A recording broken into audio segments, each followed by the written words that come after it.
y socialista.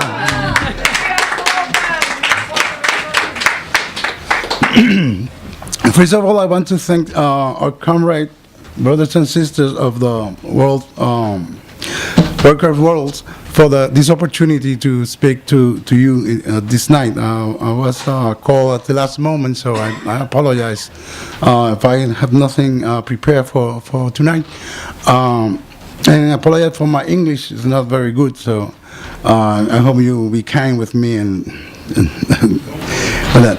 Okay, my name is Ismael Muller. I am a spokesperson for the Frente Socialista, Socialist from Puerto Rico, which is an organization that defines itself as an anti-imperialist, socialist, and anti-capitalist organization.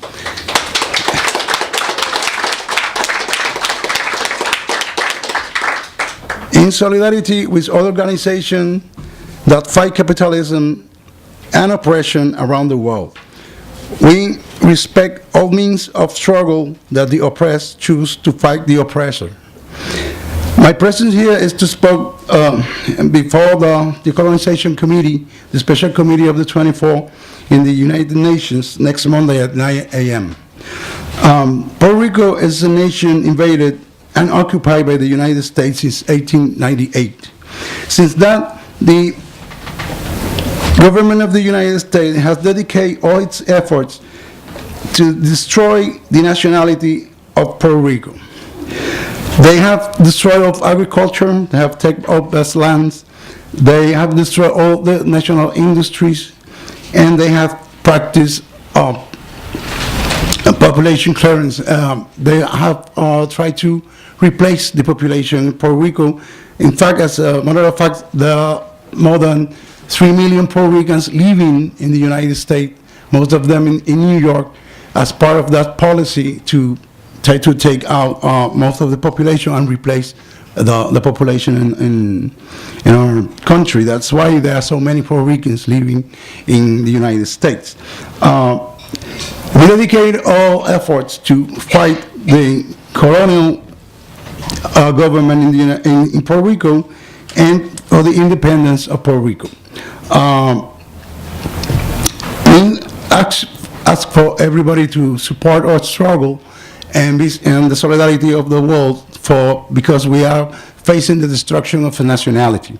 That's what is on stake here. It's not something less than that. So colonialism always pursue the goal to destroy the nations they conquered.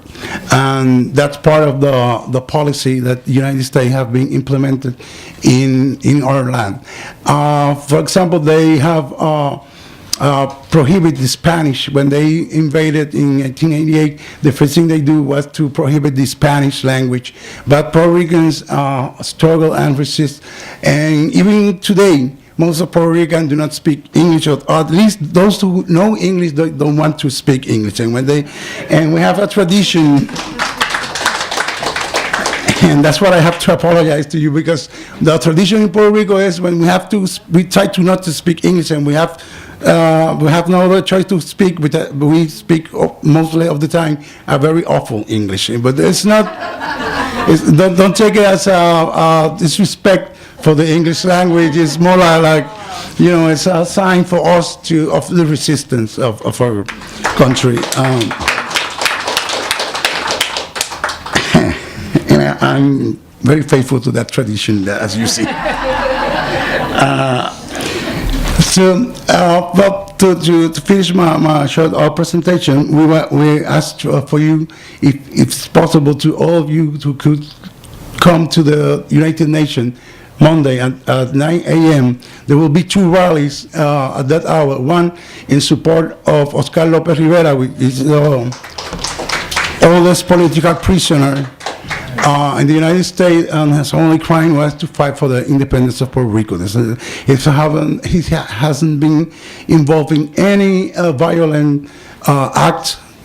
In fact, they have nothing against him in courts. In fact, the charge is trying to overthrow the government of the United States. That's the only charge they put against him, and he's been for 33 years in a prison, most of the time in solitary confinement. So we want to support as much as possible the rally in front of the United Nations next Monday. Also, there will be another rally sponsored by the Frente Socialista and other organizations here in New York for the independence of Puerto Rico at the same time in front of the United Nations. So I want to invite you to come to the rally if you could, and to tell everybody who could come and support us in that day.